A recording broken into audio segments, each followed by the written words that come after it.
Cubs with a huge weekend up at Wrigley North, and we preview the Bears linebacker room.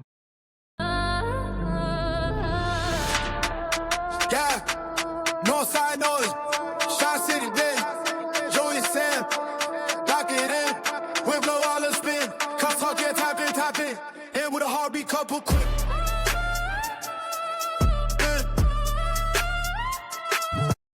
Welcome to the Shy City Den. I am Joey Glickman alongside Sam Van Cleve. We're breaking down the biggest stories, biggest games in all things Chicago sports. If it's happening in Chicago, we're talking about it.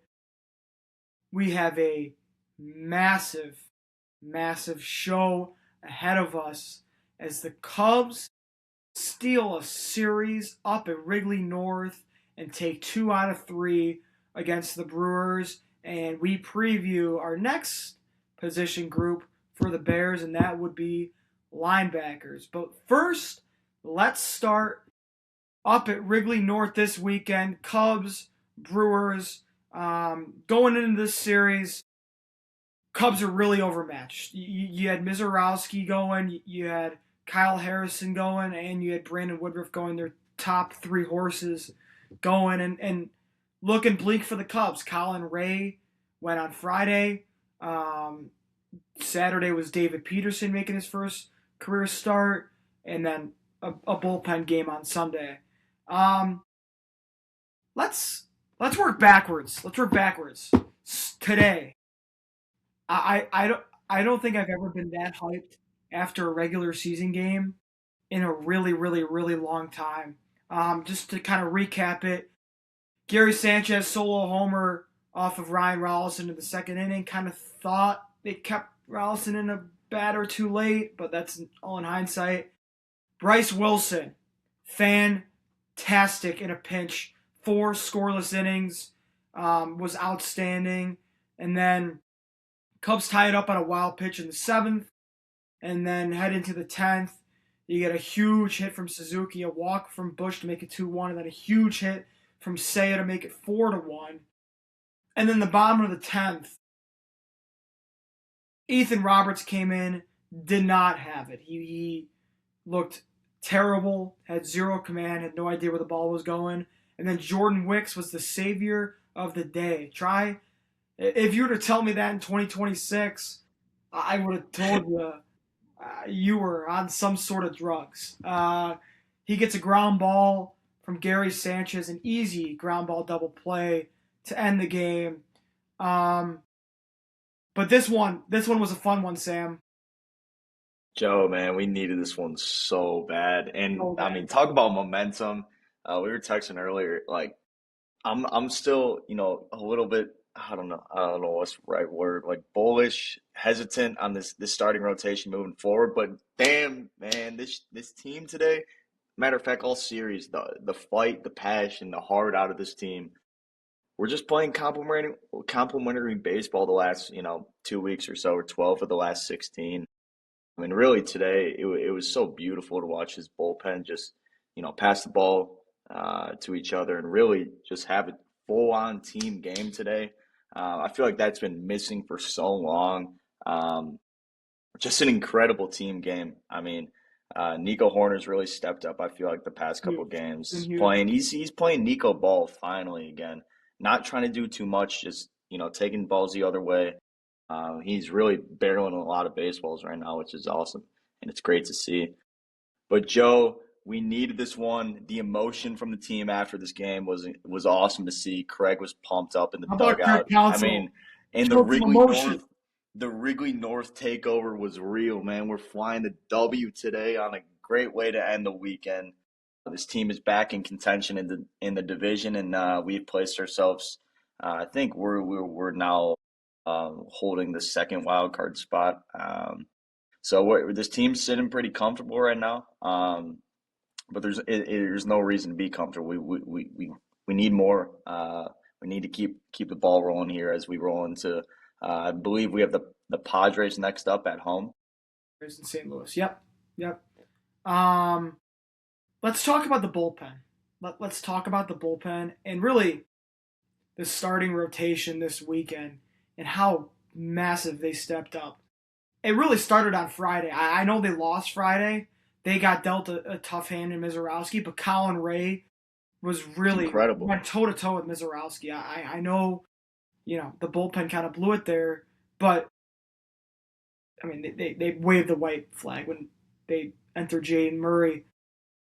I don't see him pitching in professional baseball anytime soon. Colin Ray though went toe to toe with Mizorowski, pitched really really well, and then David Peterson pitched great. But let's start with today. Bryce Wilson. So Ryan Rollison started the game, which I thought was the right move. He pitched fine, other than that one pitch to Gary Sanchez. But Bryce Wilson, it was originally supposed to be Jordan Wicks to be the bulk guy today, and it wasn't. It was Bryce Wilson, who they picked up off of waivers, and he was phenomenal. Off the streets. 4 1/3, 4 hits, no earned runs. He did get in a jam, a huge jam. 1st and 3rd, 1 out, got out of it. A triple from Vaughn, a man on 3rd, no outs, got out of it. That is just so rare from a team like Milwaukee to at least not cash in 1 run in any of those situations. And for him to escape those situations was really the game. And it really gave him confidence today. Thielbar was phenomenal once again. Tyler Ferguson. Sam, this is someone that we need to start keeping our eyes on. He looked sharp. Like really, really good. His stuff has a lot of life to it. He looked phenomenal. I'd like to see him in some high leverage this week. Jacob Webb struck out the side, was really good. He was my guy, man. Come on. Ethan Roberts was the only one that struggled. I don't see him pitching in high leverage anytime soon. And then Jordan Wicks. Jordan Wicks pitched a walk with bases loaded, which I thought Kelly should have had. Yeah, that should have been an easy challenge. That pitch was there. He didn't challenge it. Craig even mentioned. And I mean that's just probably letting. I mean, the moment's huge, right? You're probably not thinking about that, but I mean, moving forward like that, when you have a challenge in your back pocket, especially in extra innings, like you need to be aware of that. For sure. But for sure. And Seiya in the top of the 10th. What was that? That 2-0 pitch that was in on the hands. Yeah. Oh, he would have walked too. The next pitch was way above the zone. Yeah. I mean, I feel like he was one of the guys when I heard about ABS coming to the majors. I was like, oh, Seiya's going to benefit off of the the ABS challenge system so much, and I feel like he's struggled to really take advantage of it this year. He doesn't have much feel for the zone, Sam. He doesn't. No, we thought he did when we brought him in. That was one of the. He never has. That was one of his attributes. We thought he was going to excel at was just like plate discipline and having a feel for the zone. And I feel like more times than not, he's the guy that's chasing pitches out of the zone, and at times he just looks lost up there. Right. Can't lie. Right. No, for sure. And then Jordan Wicks, I know he's been through a lot. He's been struggling over the course of really since he debuted. But yeah, that probably should have been challenged. But then he got the fly out to Ian, and then the double play ball to Gary Sanchez. I had a feeling that he was going to ground into a double play there, just because he puts the ball on the ground a decent amount, doesn't run well. And with Jordan Wicks, heavy changeup guy, it's going to naturally move away from Sanchez. So, yeah. Right. But overall, the bullpen really stepped up this weekend, and it was just really a great, great, great. I can't even emphasize how pumped I was when they got that double play. It was really it's a huge momentum shift in this division race. Huge. Yeah, absolutely. I mean, we expressed our frustration with the lack of urgency. I feel like last time we played Milwaukee, got our asses handed to us. I feel like we were playing with a ton more urgency this series. At least it felt like it. The at-bats were improved. The pitching was improved. It just felt like everything was more urgent. We were more urgent to get runs on the board, more urgent to, find a way to win. And it doesn't matter how you win. It doesn't matter you get there. At the end of the day, all that matters is you win, and we did. We took it. We took 2 out of 3 in Milwaukee. Got to keep the ball rolling against two tough teams coming up, San Diego, and then a Cardinals team that's been pretty sneaky to start this year. But something I do want to touch on, a little bit of head scratcher moment, dude. I cannot believe they put PCA on base with Why? what the intentional walk. In the I mean, that 10th? kind of surprised me. He was 0 for on the day. It What didn't was it? surprise Run me a around little bit. third. It Run didn't around surprise me. third. Was there Why, 2 why, why outs? would you want to face PCA when you have a guy? When you have a guy, I'm going to repeat it. When you have a guy who hasn't put the ball in the air since 1971. Why are you saying that? They should have put him on. Bregman stinks. No, I'm just confused by it because then they hit Bregman. Like you risk the chance of doing that, and then it was bases loaded, and we took advantage of it. Like I mean I guess I could see where they were going, but I felt like you're getting too cute in that moment. Like in my opinion. Yes, but I think it was the right decision from them. Pat Murphy was out. I don't know what's going on with him. Hope everything's okay with him. He was not managing today.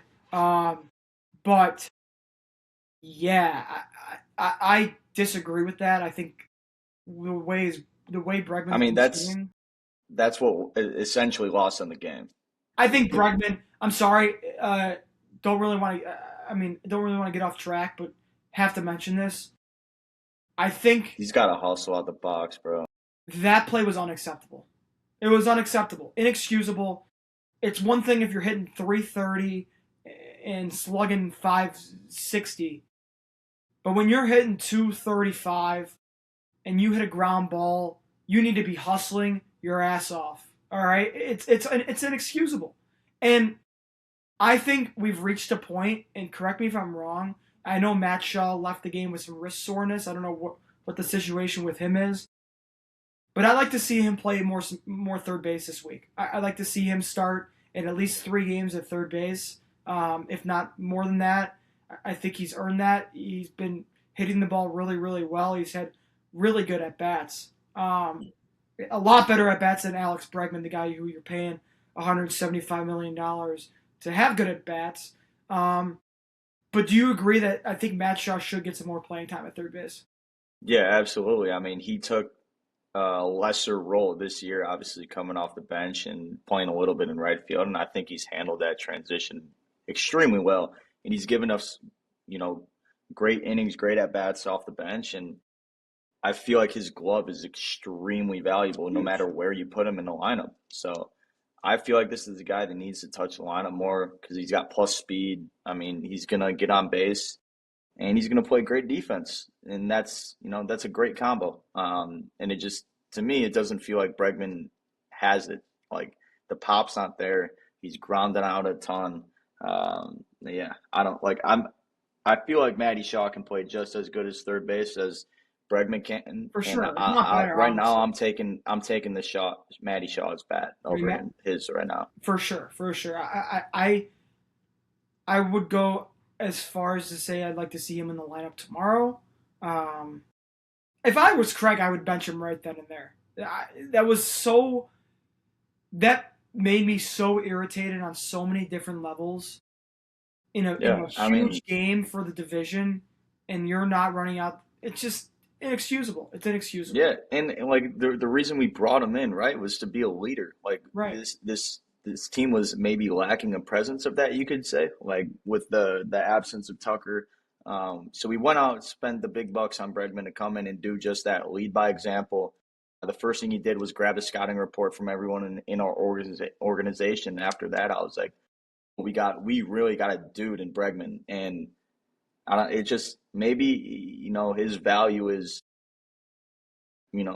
we can't see his value. Maybe he's providing some good pointers to Pete. I know he's been buddy with him all year and whatnot, but man, I just he's so frustrating. Like He's got to be He's better. got to be At better. least like Dansby. Dansby's hitting under 200, but you know damn right he's running out every single ground ball. He's going to show heart out there and effort. That's just who he is. And we need that from Bregman. Nico, same way. And Dansby just had an incredible series out in New York, dude. Right. We had 15 RBIs or something Right. that whole series. Right. Like, he's at least gonna give you those little hot streaks and obviously play some incredible defense up the middle. So he turned, what was it, yesterday or today? I think yesterday to David Nico Peterson. Dansby, that Nico, that was Yeah, great. I don't think David Peterson, if he was on the Mets pitching, no way. he never gets a double play like that. No way. So no way. I really love the fit with Peterson and the Cubs just yeah, because let's transition. Let's get transition. How heavy of a ground ball pitcher he is, and I just feel like it's almost a match made in heaven. 100%. 100%. I'm going to read you his stat line yesterday, excuse me. He did give up that leadoff homer on the very first pitch to Churio, which was just laughable. But since then, he settled in. 5 2/3, 5 hits, 2 runs, 2 strikeouts. But he honestly didn't really keep the ball on the ground a whole lot yesterday, which was surprising. But this is a guy that can start every 5th day for you guys and be serviceable. And, you know, his ERA is inflated. It's now under 6, finally. But this is a guy that can really benefit being on a team like the Cubs, who has the best middle infield maybe in the past 10 years. 100%. And I he's really going to benefit from pitching to contact because of the defense he has behind him. And he's got 4 gold glovers behind him. So, I mean, for me, I'm not like, if he could keep his stat line at 2 earned, 3 earned every start, I think that's exactly what we need him to do. For sure. Do you see him being in the rotate? I mean, barring something that goes completely wrong, like he gets blown up for 3 starts in a row or whatever, do you see him being in the rotation for the rest of the year? Yeah. I mean, if we, get some arms back, gearing up for a postseason run or something like that, I feel like he could be in like a wild card 3-game series. He could be a guy that could, maybe come out long relief, something like a Colin Ray, and what he did against San Diego last year or something like that. I mean, I don't know. I feel like you do have a little bit of versatility with Peterson as well. So I really like the acquisition, and we didn't give him much, right? It was Cole Mathis. He was the second rounder last year or something like that. So I'm fine with dishing him because David Peterson is obviously going to provide immediate value, as we saw. Right. I mean, we did hear a positive update on Ben Brown a little bit. I don't think he's going to be out as long as he was in 24, just because they have a better idea of it. I know it's the same injury, but they have a better idea of how to alleviate it and cut that timeline down. You're still uncertain with Steele. Boyd, you never know with him. Tyone, I don't even know where Jamison Tyone is. I haven't heard a single update what's going on with him. And then Drew Pomerantz, they just signed him on a minor league deal. They sent him down to Arizona to get some work in, just to kind of ramp up. I fully expect him to probably be up with the team sometime this week. And you never know, he could still have that same stuff that he had last year. I know he struggled earlier this year with the Angels, but change of scenery could help. And I'm actually looking forward to seeing Drew back in a Cubs uniform. What do you think of that deal, actually? Wait, say that again? The Drew Pomerantz deal. Yeah, I mean, Pommy, man.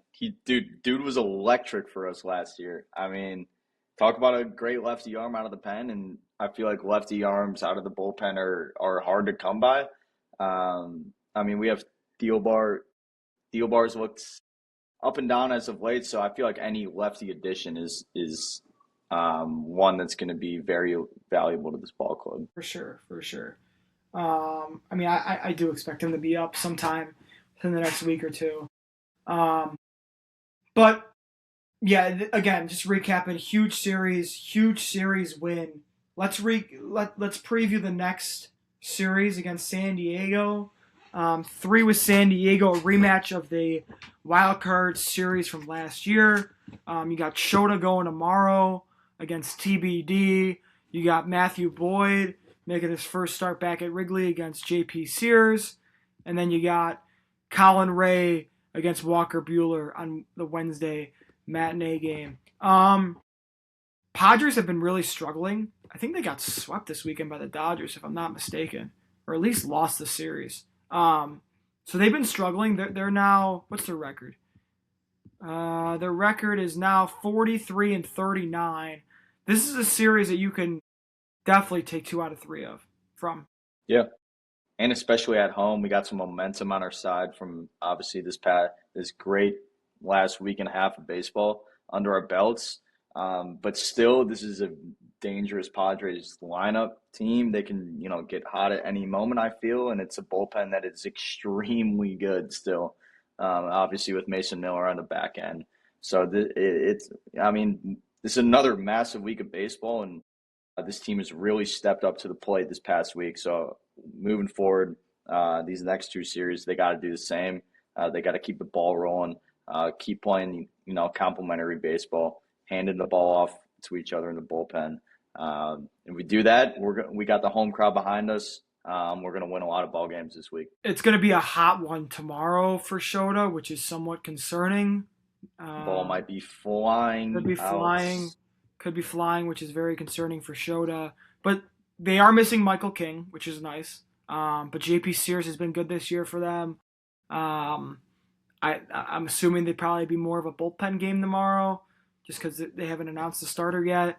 And then, who did I say was going Wednesday? Completely forgot. Now Walker Buehler, who is not very good anymore. So they should be able to get to him. Although, did he pitch really well against us?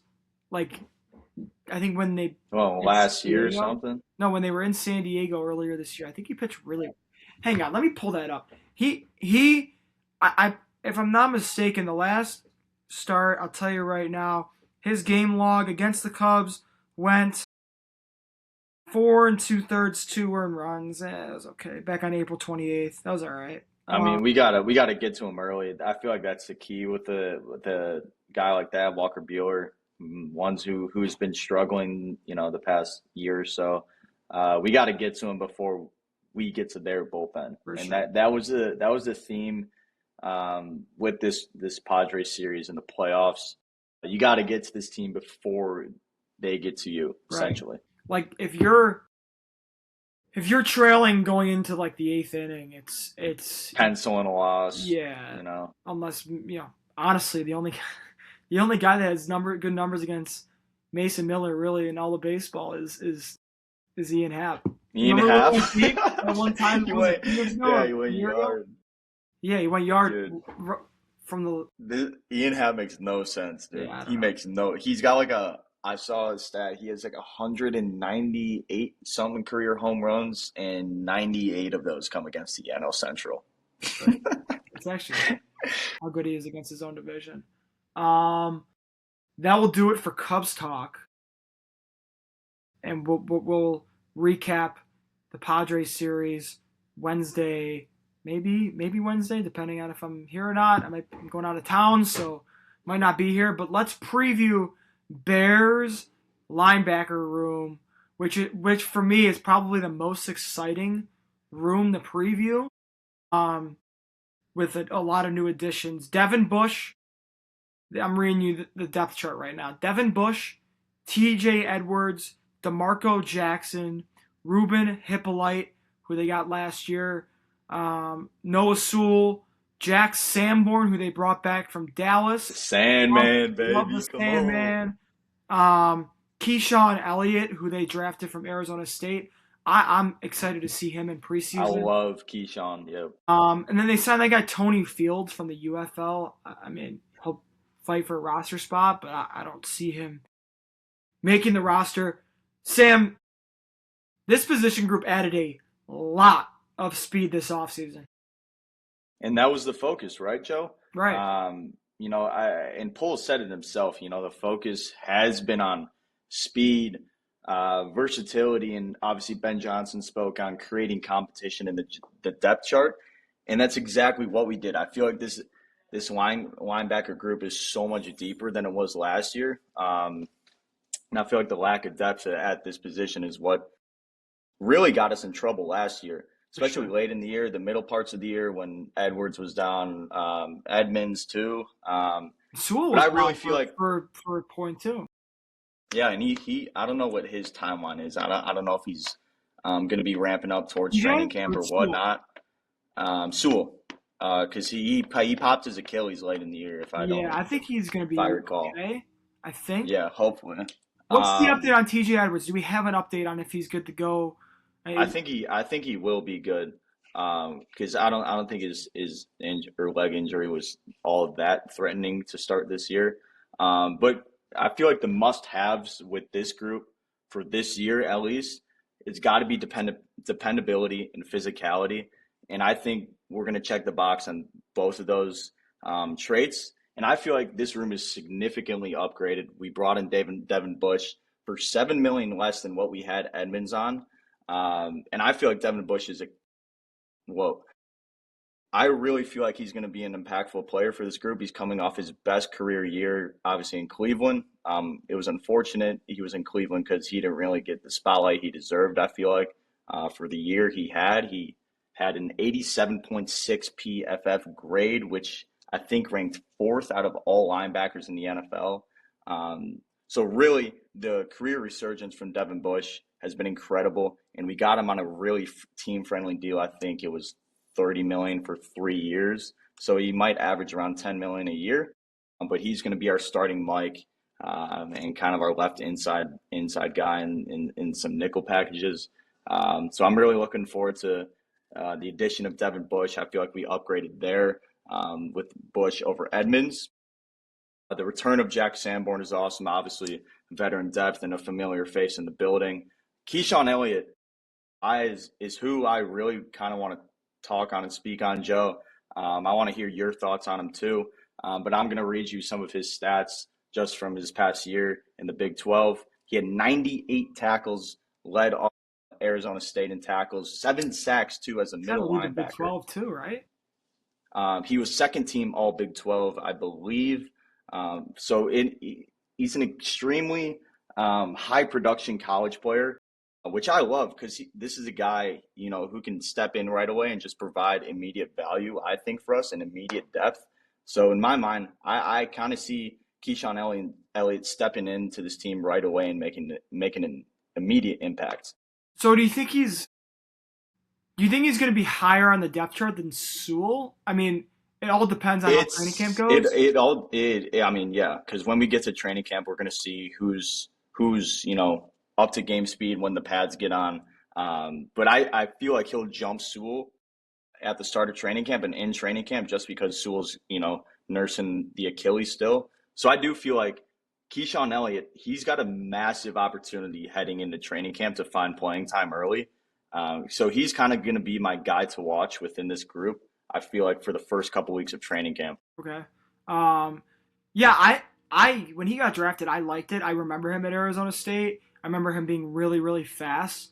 And that's really the one word to describe this linebacker room is quickness, like you said. I would probably say Devin Bush is an upgrade over Tremaine Edmonds just because, TJ Edwards is more of a, get to the ball type of linebacker, and Devin Bush is a speed really downhill. Right. Yeah. And Tremaine Edmonds in coverage was terrible. And horrible. And he was supposed to be good in coverage because of the frame, right? He's 6'5", right. 225, runs a 4.5 40 or 4.4. Right. And he just got obliterated in when he was dropping back into hook coverages, or really he had to go guard freaking wide receivers. Yeah, Jaden Reed put him in a blender. Yes. Yeah. So you're gonna use him in coverage a lot more. And I feel like it's just a better pair than Tremaine It and is. TJ. Devin and TJ are definitely a better pair, and they will mix a lot better. And again, a lot of speed. Ruben Hippolyte has a lot of speed. DeMarco Jackson is really, really, D-Jack, really man. fast. You Yeah. saw that a lot last year. He is for his build. He can really move. And I'm excited for this linebacker room. I think it's a huge upgrade. I feel like this room is a lot better than it was last year, barring other injuries. Obviously, you need TJ to stay on the field. He hasn't the past couple of years. Need him to play a full season. Then obviously Devin Bush needs to play a full year as well. I don't know. Does he have any injury history that we should be aware Devin of? Bush. Yeah. Nothing overly concerning. He's coming off an incredible year. I'm talking extremely effective player downhill, and like he can fit the run, he can fit the pass. He's Right. going to be a great player in coverage because he's fat. He's big enough to guard a tight end, and he's also fast enough to keep up with the wide receiver. Going down the seam or up For the sure. post or something like that. So I really like Devin Bush's skill set, and I just this whole linebacker room is going to be a lot deeper, and, more faster and more physical, and that's the goal with this, right? We want to have an extremely deep room, create that competition early in training camp, so then when we get to the regular season, this group's up to speed. But I kind of think TJ Edwards is going a little bit downhill the trajectory. His play has fallen off in the past year, I think, and obviously the big injuries Well, yeah, have he hasn't happened to stayed him. healthy. Yeah. He hasn't stayed So healthy. I I really feel like the opportunity for Keyshawn Elliott is massive. And obviously we just re-signed D-Jack to a $7.5 million deal, something like that. So those two players can really, I feel like, almost take over this group Right. with I Devin Bush. I'm really excited. I'm really excited for this group, and we're getting there. We're getting there, Sam. We're what is it? 3 weeks away from training camp already. I can't believe it. Get me there. I The cannot believe rookies the rookies report July 25th, 28th, Yeah, something something like like that. that. But yeah, just recapping. This is a important room. It's an improved room, and I'm excited to see this guy. I'm excited to see DeMarco Jackson for a full year. I'm excited to see, obviously Keyshawn Elliott for a full year, and really excited to see Devin Bush be in a Bears uniform. So, any last thoughts before we get out of here for a Sunday evening? The return of the Sandman's got me hyped Turn of the up. Sandman. Turn of the Sandman. I mean, he's not going to have as big of a role as he did 2 years ago because this team's a lot better, but I'm excited to see him too. I completely forgot about him. So, and he's a good dude to root for. He's an easy dude to root for. So, Easy, yeah. yeah, I'm pumped. Thank you for listening to the Shy City Den. We'll be back maybe once more next week. Sam may have some special guests while I'm gone for the next week. So tune in for that. But we'll recap the San Diego series and more on the next episode. Thank you again so much for listening to the Shy City Den.